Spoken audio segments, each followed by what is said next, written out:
I think one of the most challenging things for me when I started building my own businesses was that I didn't actually know anything about finance. I was always interested in English and drama, and I was more interested in the artistic classes at school. I can tell from my diary that I studied economics, but I have no memory of the course. Like, I used to keep a journal, a teenage diary, and there was some stuff in there about when I was at an economics course, and I don't even remember doing it. So I guess it was kind of one of those, that mathematical stuff, I failed maths in school. The economic stuff just kind of went straight over my head. I wasn't particularly interested in it.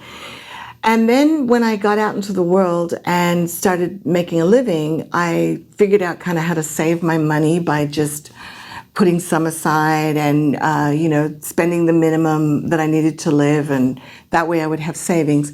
But it became apparent to me when I was working, and my mom actually sat me down one day and started showing me how to balance my checkbook, that my parents had never taught me how to manage money. And I certainly hadn't learned it in school.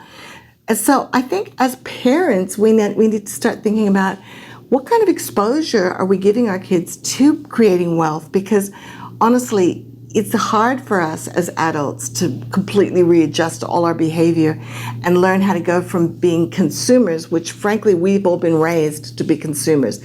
Any of us that has grown up in the industry of the TV, since TV became mainstream in every household, we've been groomed from a young age to go out and spend more than we earn. So we actually have a responsibility to retrain our kids so that they understand the concepts of delayed gratification, saving for the future, learning how to invest.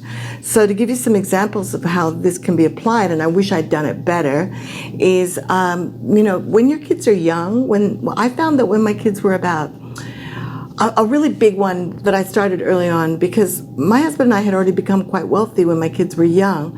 And so we had to start figuring out how to say no to the kids, because what happens is it becomes kind of like a conundrum. They want to buy everything, and if you keep saying yes, then it's like a bottomless pit.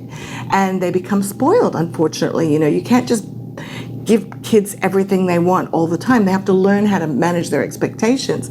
So what I did with my kids early on was I started giving them an allowance, which actually just went straight into their bank account. And when they would say to me, oh, can I have, I actually went through a period with my kids when they were young where there was a company that was putting racks of cheap toys in everywhere, like at the pharmacy, at the post office, the supermarket, everywhere you took your kids, there were these racks of toys.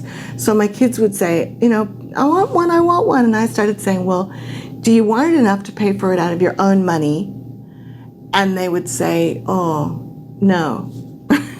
So right away, they actually started to learn how to make choices about what was important in life. Would they rather have their own money so they could buy something better? So they were, like, my son was saving up because he wanted to buy one of those 3-wheel ATV things. My daughter was saving up because she wanted to buy, some kind of fancy dollhouse. And so I would say, well, do you want to take the, money out of your savings account to buy this thing? And they would weigh it up and usually say no. And then when my son was about 8, I decided I wanted to do a options trading course. I wanted to do this thing over the weekend and learn how to trade the stock market using options trading. And I didn't have a babysitter for him. By then I was divorced and my husband couldn't take him. So I took him along with me to the options trading course, and he really picked it up fast. He was at this sponge stage of his life where he was really open to learning new things. He picked it up much faster than I did and really enjoyed it.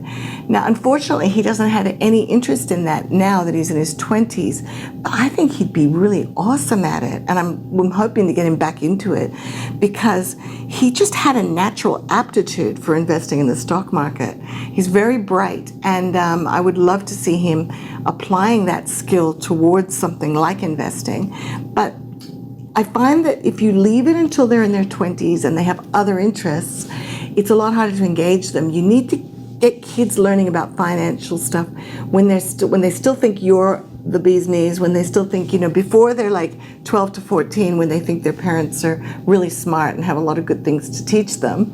Unfortunately, what happens is once they get into their kind of teen years, they just naturally want to break away and be different from their parents. And so then they start wanting to do something else. Now, I was very lucky with my daughter in that she was just naturally driven. And when she became, she chose to go to boarding school, so she was kind of separated from me at age 12. She lived nearby, so I still would go and visit her and have her on the weekends and all her friends. But she's always had a very strong sense of herself. And she decided that she wanted to start working when she was about 14, and I said, well, you can't, you don't have a car, you don't drive, and you're at boarding school.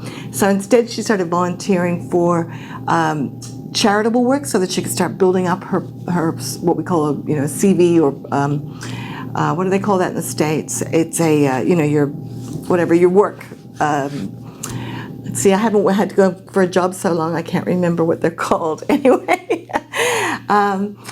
Anyway, she then wanted to become a lawyer, so she started working in law firms, and now she's doing her master's in law, and she's very, very responsible with her money, and is interested in investing now because she's earning money and paying taxes. And so now she's wanting me to teach her about crypto, and she wants to learn about investing. So I think the earlier you can get them, though, interested, when they're open to it, then the better off you'll be with your kids.